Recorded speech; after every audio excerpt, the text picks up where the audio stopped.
problem. I was not wanting to, you know, sit and fight with him, and he was just trying to make me feel like I'm a total idiot, and just, you know, I'm just new to all this, you know, stuff happens. So yeah, that was fun and kind of stupid. Oh, here's another one. I must just be a total idiot, because I think I just am too impatient, and I just try to hurry and think of something right while I'm, you know, while in the moment. I don't stop and really give it a thought and just kind of slow down. I'm just still, like, you know, in motion while I'm thinking something out, and I just make a rash decision. So this is up in Erie, PA. I'm along Lake Erie, you know, in Pennsylvania. I was heading probably from west to east, and I don't know, I could have been heading the other way, but I need a truck stop, and there's a small little pilot close to Erie, PA. That's, what is it, a pilot or something? It's puny, you know, it's tight, and it gets filled in and hard to find parking because it's small, and there's no parking, and I'm needing to shut down. And I don't know if I would have kept going another like half an hour, 25 minutes, there's a huge TA truck stop that, you know, plenty of parking. I would have got in there just fine, you know, and this wouldn't have happened. So I'm looking around, and I see there's a dirt road like in front of the pump islands where people where you first pull in, and it's not like their parking lot, it's just like in an area, because truckers, they try to find a park wherever. They park on the sides all over the place, side of the street, close to the truck stop, anywhere, you know, they think they can get away with parking. Oh, that reminds me of something. Just trying to park in an area in Virginia, the cops are just, yeah, they're something else. They don't like truck drivers, which is sad. They ran me out of a truck stop, and I was out of time, and he still made me move because he was just a jerk. He's like, you can't park next to this truck stop on the side. It's, you obviously seen several guys park because it's, you know, made a dirt, you know, pull off. They just are like throwing a fit and acting like it's this huge ordeal, and it's like, give me a break. So I'm having to drive when I'm not, you know, they're just like, who cares, waking me up in the middle of the night right after I fall asleep. I'm dead tired, you know, and they're pounding on me, get me to wake up. They're like, move. And then I had to drive to go, and I find some motel parking lot to park in. Who knows, you know, that's worse. So back to what I was talking about before. What was I talking about before? The incident of getting stuck in the mud? Oh no, up in PA, when I was trying to find the parking off to the side. They had this little dirt road, and it had been raining, you know, it's all wet, slick.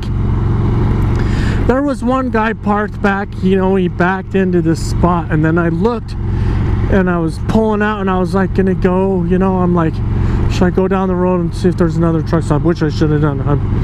But I looked, I'm like, oh, I have plenty of room to fit by him. Even if my truck is going to be a little off to the side where it's slanted a little bit, I should be able to squeeze right next to him. So I get backing into this spot right next to this other, whoever was pulled back into it. And my tires just slid off the hill, and it's, you know, there was a little tiny hill. It wasn't too steep, it was just a little slant, you know. Anyways, my tires, when I got backed in a little ways, my whole trailer just went slid down the side, and I was like, oh, I was ready for me to just have it flip over, and I was just gonna be like on my side, and I was just gonna be, you know, screwed. But luckily for me, praying real quick, being like, please no, nothing like that happened. but I was waiting for it. And I look, I'm looking around thinking, man, people are looking at me and they're thinking I'm a big idiot. And someone on the radio, I had my radio on, and they're like, hey driver, ask one of those, there was a bunch of army guys with all their big equipment, you know, they had a convoy going, they were going somewhere, they're always in that area, there's a base somewhere along there, and they had a tow truck, a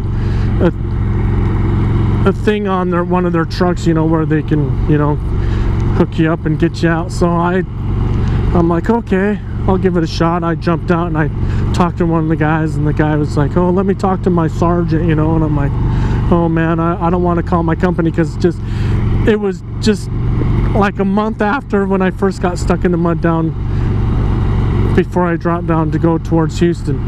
So I was like, I don't want to have them, you know, pay for a tow truck again.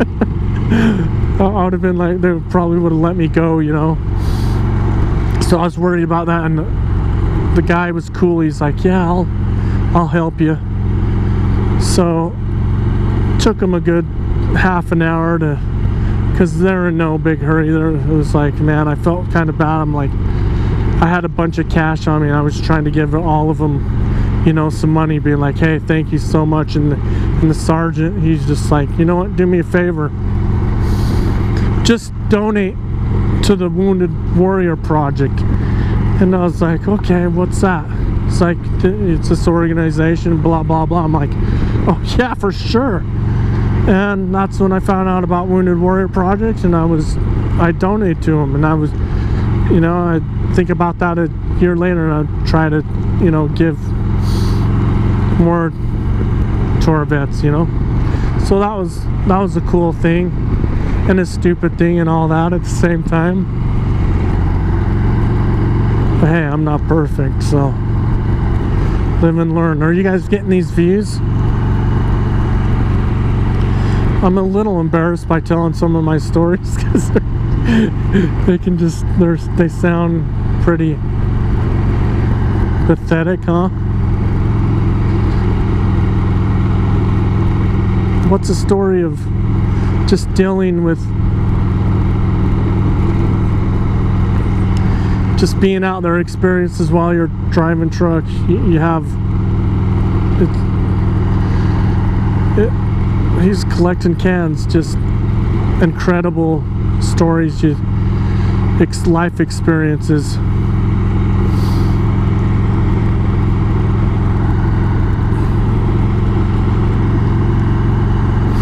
There's a few people fishing in some spots. There's a guy out on that point trying to catch some din.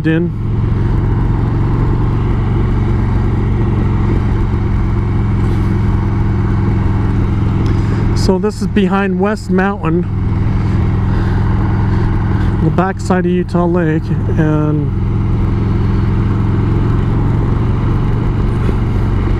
there's a few dead snakes on the road. Stop and film that.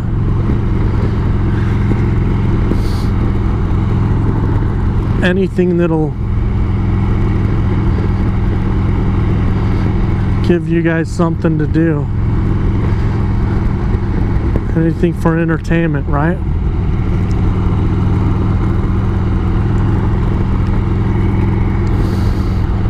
So yeah, there's lots of stories that I could tell you about over the road trucking. I think the government should make a law saying you have to go out at least 2 years of your life and go over the road and, you know, haul freight and do a job and see your country, because not a lot of people get experiences of, you know, seeing different states and going. They're just stuck. They just stay stuck in the same old.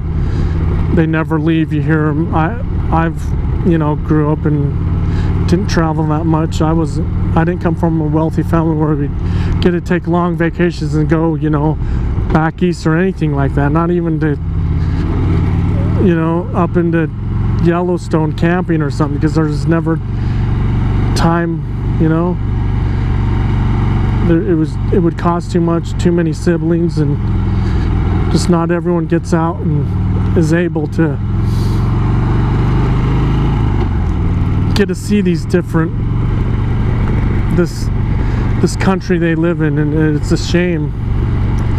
Look how beautiful that is. Nebo has some snow on it, and it's just epic. This area where I live is epic. Growing up when I was young, I wanted out. I was like, Utah, big whoop, you know. I didn't appreciate it like when I was young.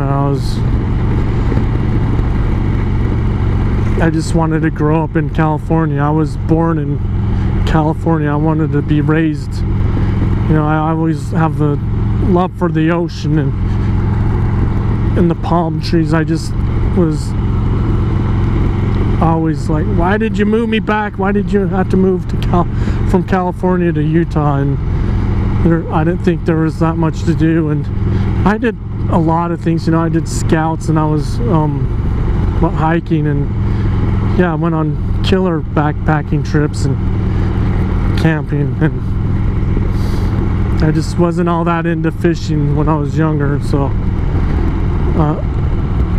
I don't know, I just had it stuck in my head to where I was wanting to be wish I was raised, you know, in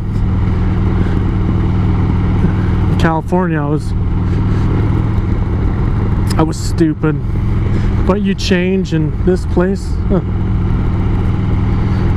it's incredible. Love it. It's one of the most beautiful states I've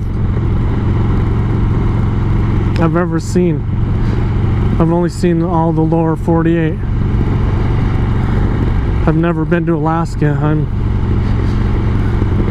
I know Alaska would be mind-blowing. In Hawaii, yeah. But every state has their mind-blowing areas about it. That's just like, yeah, that's epic. That's rad. In its own way. Love being down south. I used to love going down to Louisiana and Houston all the time. Love being down there. You have all those trees, and going along just anywhere back east to when you're getting to go over the long bridges, big bridges, and it's different, you know. So it's all cool. I'm just putting along, cruising.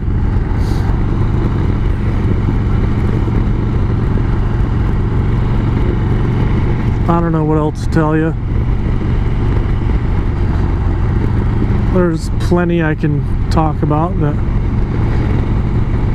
I don't want to give it all away.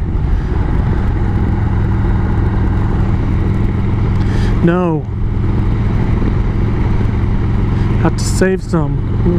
Clob of dirt. This guy's wanting to get home or get to unload his dump. Them dump truck drivers. I did that last year for a little bit of the season, man. That's something to talk about, right? It was fun, and then just boring, and it has its up and downs with almost about everything. That dump truck. I hated sitting at the hot plant waiting for him to getting stuck on the crews that just did these little jobs that filled in potholes all around, just stupid little jobs. I guess when you're new at a place, that's what they do to you. They stick you on the shit crew, and the older guys, they get the, you know, priority of going to the jobs that keep them you know, they're not sitting around. And but it was still a experience, and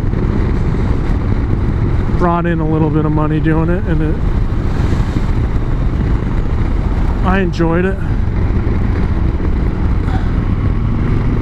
But I had the worst time keeping jobs, man.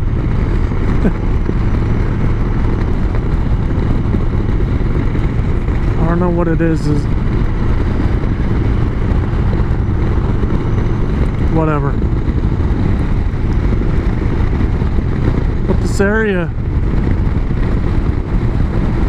just amazes me still.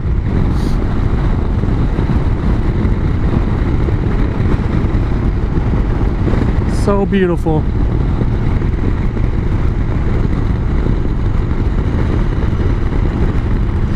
Take in all its beauty, what it's worth.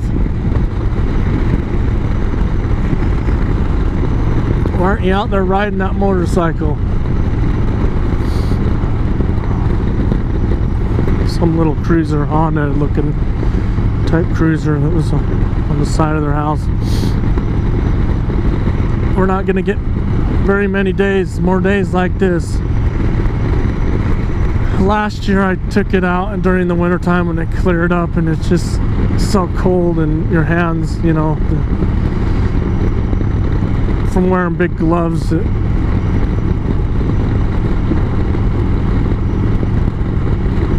It's fun, you know. It's still, I went out riding and still do it. You just have to dress for it.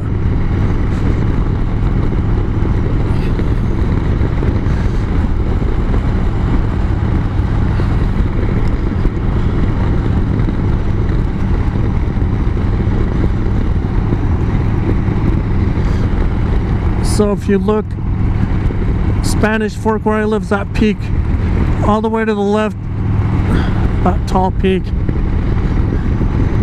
and then that one was snow. It's like Payson. This is Santaquin. That peak up there is Nephi that has a bunch more snow on it. Down south is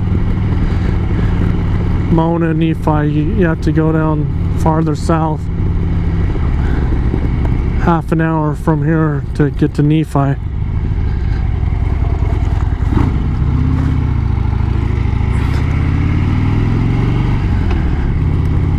Santaquin Canyons.